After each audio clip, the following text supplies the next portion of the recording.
Hi wrestling fans, thanks for clicking the dreaded D-Rose report. I'm standing away from the camera some so you can't see my flaws and blemishes very well. Hey, I've got some horrible news. A very good friend of mine, WWE Hall of Famer Bobby the Brain Heenan, scheduled an appearance at this Sunday's Wrestle Universe store in Flushing, New York, has been canceled, and a press release was issued by the store that states Bobby had suffered a terrible fall.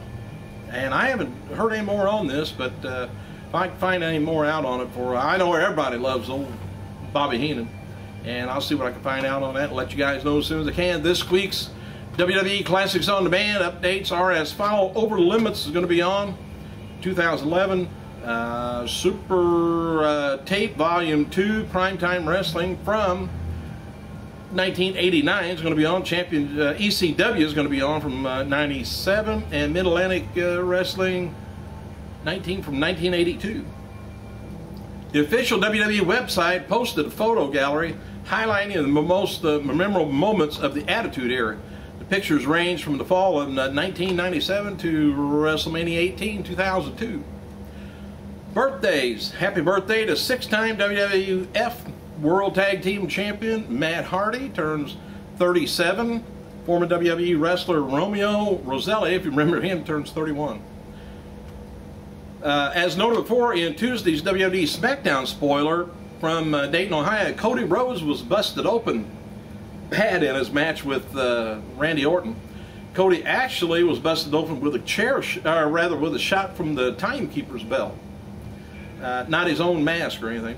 And in a rare WWE scene these days, pools of blood were puddled around the ring where most of the assault took place, and Cody Rhoades was covered in blood from his head to his legs. The announcer's table ended up covered in blood, as it didn't break when Orton hit Cody with the RKO on top of it. Officials used piles of towels to clean up all the blood that Cody Rhoades lost. The match has been heavily edited for tomorrow's SmackDown broadcast, rather tonight's SmackDown broadcast. Word is that the camera work during the bloody angle was mostly focused on Orton's face and not showing Rhoades at all. But I'd already seen SmackDown, and they don't even show any of that. They just show Orton going off on Cody in the ring. Doesn't show them outside the ring at all, with the timekeeper's belt or anything. So that's just to let you know that's what you missed if you weren't at the taping, which was heavily tarped off also because of low attendance. NewYorkMagazine.com reports that Kevin Nash has been added to the cast of male stripper movie Magic Mike. The website noted Magic Mike continues to expand his beefcake roster now that WWE legend wrestler Kevin Nash is signed on for Steven Soderbergh's male stripper extravaganza, perhaps adding some of the gruffness to the cast. That includes Channing Tatum, Adam Rodriguez, Alex Pettifer, Matt Bomer, Joe Mangione, and King of Beefcakes, Matthew McConaughey.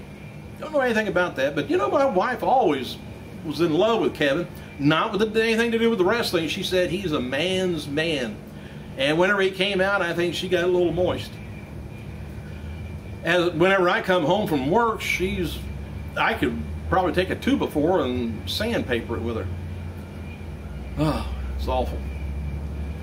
Smith Hart, by the way, announced on Twitter that Al Snow is going to be appearing at the relaunch of Stampede Wrestling up in Canada November 6th. Shannon Sprill, who in the hell's that? That's Daphne.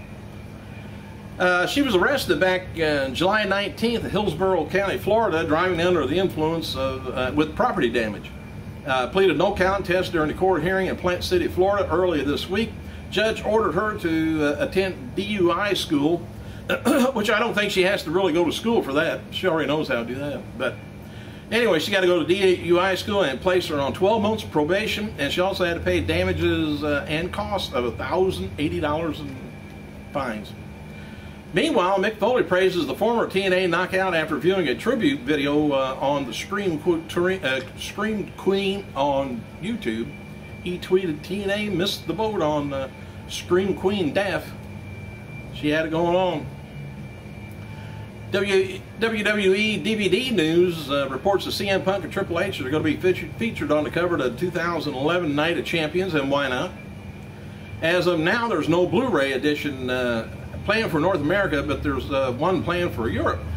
The Night of Champions hits the stores in North America October 18th, so save your money, and you guys over in the UK, December, right for Christmas. A new documentary called Saturnmania will be appearing at the Chicago International Film Festival October 15th, and it's about Hulk Hogan and his self-proclaimed biggest fan, Chris Sater.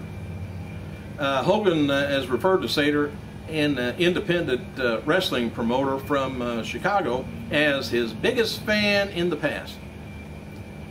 And right now, there isn't any biggest fan in the present.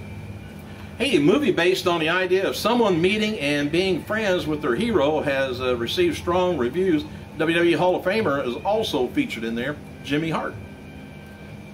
Mick Foley spoke at Endicott College, Beverly, Massachusetts for Rain Day this past Wednesday and did a Q&A for fans.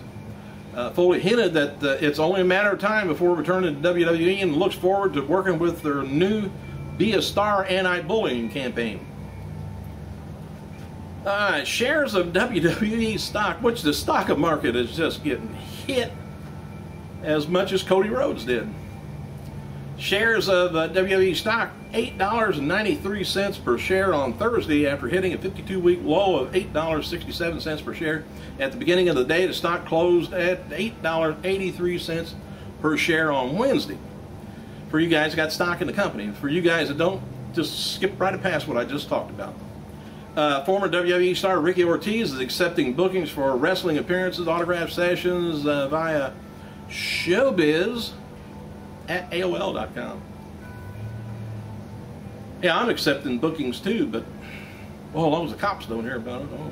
Anyway, former WWE champion, believe it or not, Bob Backlund, he's going to be returning to the ring against Jerry Lynn at Pro Wrestling Syndicate show, Queens, New York, on November 12th at Queen Elks Lodge. Didn't know Elks had a lodge. I just thought they lived out in the open.